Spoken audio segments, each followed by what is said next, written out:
بسم اللہ الرحمن الرحیم۔ عزیز طلباء و طالبات، السلام علیکم۔ کیسے ہیں آپ سب؟ مجھے امید ہے کہ آپ سب خیریت سے ہوں گے، اور مجھے یہ بھی امید ہے کہ آپ دل لگا کر پڑھ رہے ہوں گے اور اپنے وقت کو بالکل بھی ضائع نہیں کر رہے ہوں گے۔ تو آج میں نئے سبق کے ساتھ حاضر ہوں۔ آج میں آپ کو پڑھانے جا رہی ہوں نظم، جس کا نام ہے اتفاق۔ جی پیارے بچوں، اتفاق، اور اتفاق کے معنی تو آپ سب جانتے ہی ہیں۔ اتفاق کے معنی ہیں اتحاد، مل جل کر رہنا۔ تو پیارے بچوں، سب سے پہلے ہم دیکھ لیتے ہیں تدریسی مقاصد۔ آج اس نظم کو پڑھنے کے بعد انشاءاللہ تعالیٰ آپ اس قابل ہو سکیں گے کہ نظم کو پڑھنے کا درست طریقہ جان سکیں، خشل خوانی سے نظم کی بلند خوانی کر سکیں۔ اس کے علاوہ نظم میں آنے والے نئے الفاظ کے معنی جان سکیں۔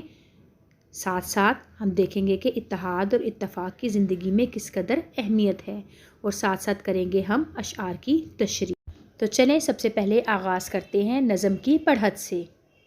تو پیارے بچوں، آپ نے بس یہ کرنا ہے کہ میرے پیچھے پیچھے آپ نے نظم کے اشعار کو پڑھنا ہے، اور کوشش کرنی ہے کہ اسے خشل خوانی سے اونچی آواز میں پڑھیں۔ تو چلیں شروع کرتے ہیں۔ پیارے بچوں، نظم کی پڑھت سے پہلے ہم اس میں آنے والے الفاظ اور ان کے معنی جان لیتے ہیں۔ بوند، قطرہ، لطف، مزہ، مثل، کہاوت، مثال، ملاپ، میل جول، اتفاق، سوکھ جانا، خشک ہو جانا، ایکا، ایک ہونا، سلوک یا اتفاق، بربادی، تباہی۔ کارخانہ، کام کرنے کی جگہ۔ عزیز طلباء و طالبات، آپ نے اب ان الفاظ کو یاد کرنا ہے، ان کے درست تلفظ کو سیکھنا ہے، اور ساتھ ساتھ ان الفاظ کے معنی اپنی نوٹ بک پر خوش خط بھی لکھنے ہیں۔ تو چلیں پڑھت کی طرف چلتے ہیں۔ اس نظم کا نام ہے اتفاق، شاعر کا نام ہے نسیم امرہوی۔ شعر نمبر 1۔ ہمیشہ مل کے رہنے کے نتیجے نیک ہوتے ہیں، وہیں کچھ لطف ہوتا ہے جہاں دل ایک ہوتے ہیں۔ نظم کے اس شعر میں شاعر نسیم امرہوی ہمیں مل جل کر رہنے کا فائدہ بتاتے ہوئے کہہ رہے ہیں کہ ہمیں اتفاق اور پیار و محبت سے رہنا چاہیے، اور اگر کوئی اصل زندگی سے لطف اندوز ہونا چاہتا ہے تو اس کے لیے آپس میں دوستی اور اتفاق کی ضرورت ہے۔ چاہے وہ اتفاق اور میل جول اپنے خاندان کے افراد کے ساتھ ہو، یا دوستوں، رشتہ داروں، اہل محلہ یا ہم وطنوں کے درمیان۔ اگر سب مل کر رہیں گے تو اس سے فائدہ ہی ہوگا، اور اس کا نتیجہ بھی اچھا ہی نکلے گا۔ اور جب سب کے دلوں میں ایک دوسرے کا احترام اور محبت ہوگی تو زندگی گزارنے کا حقیقی لطف حاصل ہوگا۔ شعر نمبر 2۔ یہی ایکا تو رستہ کامیابی کا دکھاتا ہے، یہی ایکا تو ہر مشکل میں اپنے کام آتا ہے۔ نظم کے دوسرے شعر میں شاعر کہتا ہے کہ مل جل کر اتفاق و اتحاد سے رہنے کے بہت سے فائدے ہیں، کیونکہ انسان اگر اتحاد و اتفاق سے رہتا ہے تو بہت سی مشکلات میں ایک دوسرے کے کام آ سکتا ہے۔ زندگی میں درپیش بہت سے مسائل کا حل مل جل کر نکالا جا سکتا ہے۔ درپیش کا مطلب پیش آنے والے۔ اتحاد میں بڑی طاقت اور قوت ہے۔ کسی بھی ملک کی ترقی کا انحصار قومی یکجہتی اور اتفاق پر ہے، یعنی اگر کوئی ملک ترقی کرنا چاہتا ہے تو وہ مل جل کر رہے گا، تبھی اسے ترقی حاصل ہوگی۔ دنیا میں ترقی اور مقام وہی قومیں حاصل کرتی ہیں جن کے افراد مل جل کر اتفاق سے اپنے ملک کی خوشحالی کے لیے کام کرتے ہیں۔ قرآن پاک میں ارشاد باری تعالیٰ ہے، ترجمہ: اور اللہ کی رسی مضبوطی سے تھام لو، سب مل کر اور آپس میں پھٹ نہ جانا۔ مراد یہ ہے اور اللہ کی رسی کو مضبوطی سے تھام لو اور تفرقے میں نہ پڑو۔ اس آیت سے بھی ہمیں مل جل کر رہنے کا درس مل رہا ہے۔ شعر نمبر 3۔ جو ہوں آپس میں دشمن، رحم ان قسمت کے ماروں پر، مثل مشہور ہے دو مل کے بھاری ہوں ہزاروں پر۔ اس شعر میں شاعر ان لوگوں کو بدقسمت کہہ رہا ہے جو ہر وقت لڑائی جھگڑے میں پڑے رہتے ہیں۔ آپس میں دشمنی اور نفاق کسی بھی قوم کے لیے زہر کی طرح ہیں۔ دنیا میں وہی قومیں زوال کا شکار ہوتی ہیں جن کے افراد میں اتفاق نہیں ہوتا۔ دشمن ہمیشہ ایسے افراد اور قوموں کے نفاق یعنی نا اتفاقی سے فائدہ اٹھاتا ہے اور ان پر غالب آ جاتا ہے۔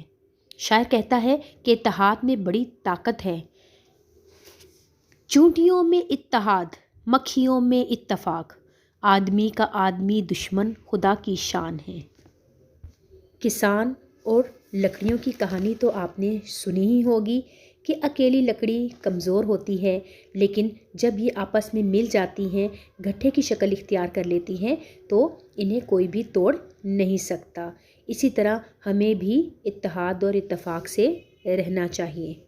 شاعر ایک مثال دیتے ہوئے کہتا ہے کہ دو افراد اگر مل جائیں تو ہزاروں کا مقابلہ کر سکتے ہیں، یعنی اتفاق سے ہم بڑی سے بڑی مشکل کا بھی آسانی سے سامنا کر سکتے ہیں۔ شعر نمبر 4۔ وہ بوندیں جو بکھر کر ایک دم میں سوکھ جاتی ہیں، وہ بوندیں جو بکھر کر ایک دم میں سوکھ جاتی ہیں، جو مل جاتی ہیں آپس میں تو پھر طوفان اٹھاتی ہیں۔ اس شعر میں شاعر پانی کی بوندوں یعنی قطروں کی مثال دیتے ہوئے کہتا ہے کہ وہ پانی یا بارش کے قطرے جو زمین پر الگ الگ ہو کر گرتے ہیں ان کی کوئی حیثیت نہیں ہوتی، وہ جیسے ہی گرتے ہیں سوکھ جاتے ہیں، ان کا نام و نشان تک مٹ جاتا ہے، لیکن وہ قطرات یا وہ بارش کی بوندیں جو مل کر برستی ہیں تو پھر ان کی طاقت میں بے پناہ اضافہ ہو جاتا ہے، اور جب سب مل جاتی ہیں تو ندی، نالے، دریا اور سمندر بنتے ہیں اور اس قدر طاقتور ہو جاتے ہیں کہ اپنے راستے میں آنے والی ہر شے کو تباہ و برباد کر سکیں۔ اسی طرح انسان بھی تنہا کوئی حیثیت نہیں رکھتا، تنہا یعنی اکیلے۔ افراد ملتے ہیں تو ملت اور قوم بنتی ہے، اور انسان کی پہچان اور ترقی بھی مل کر رہنے میں ہی ہے۔ علامہ اقبال نے کیا خوب کہا ہے، فرد قائم ہے ربط ملت سے تنہا کچھ نہیں، فرد قائم ہے ربط ملت سے تنہا کچھ نہیں، موج ہے دریا میں اور بیرون دریا کچھ نہیں۔ شعر نمبر 5۔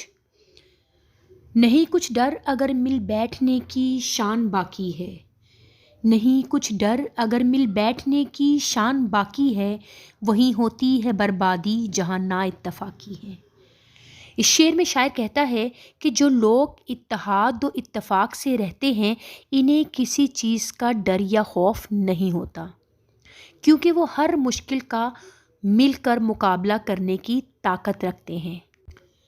ڈر وہیں ہوتا ہے جہاں نا اتفاقی ہوتی ہے، جہاں لڑائی جھگڑا اور فساد ہوتا ہے، جہاں دلوں میں ایک دوسرے کے لیے محبت نہیں ہوتی، اور جہاں پر نا اتفاقی ہوتی ہے، نفاق ہوتا ہے، وہیں پر بربادی اور تباہی ہوتی ہے۔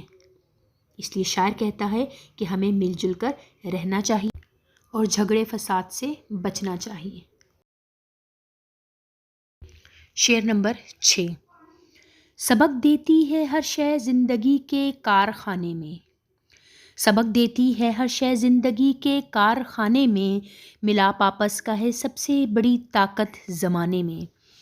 نظم کے آخری شعر میں شاعر کہتا ہے کہ دنیا میں اتحاد ہی سب سے بڑی طاقت ہے۔ اللہ تعالیٰ کی بنائی ہوئی اس خوبصورت دنیا میں ہر شے ہمیں یہی درس دیتی ہوئی نظر آتی ہے۔